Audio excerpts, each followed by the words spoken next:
না, আমি এটা একটা চ্যালেঞ্জ হিসাবে নিয়েছি।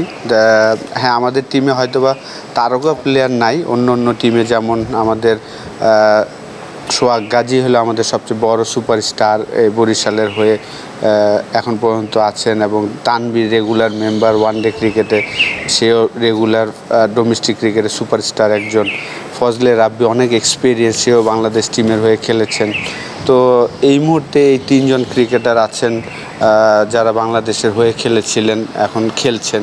আর বাকি যারা আছে সবাই আমি মনে করি যে ট্যালেন্টেড। মিশু আছে আমাদের ফাস্ট বোলিং ইউনিটে, এবং মেহেদি হাসান, সে এইচপির একজন ফাস্ট বোলার। তো রুহেল আছেন রেগুলার, লাস্ট 5 বছর ধরে বরিশালের হয়ে খেলছেন। মঈন খান, সেও লাস্ট 2-3 বছর ধরে ডোমেস্টিকে খুব ভালো করছেন। তো আমি মনে করি যে আমাদের যে টিমটা ভালো টিম আর কি, তারকা প্লেয়ার নাই, কিন্তু যারাই আছেন তারা হার্ড ওয়ার্কার, এবং তারা চাচ্ছেন যে টপ লেভেলে কীভাবে পারফর্ম করতে হয়, সেই জিনিসটাই অপরচুনিটির জন্য ওরা ওয়েট করছিলেন। তো আশা করি যে এই টুর্নামেন্টটা তাদের আমি পুরোপুরি ব্যাক করব, প্রত্যেকটা প্লেয়ারকে, যে তারা তাদের অপরচুনিটিগুলোর জন্য কাজে লাগাতে পারেন।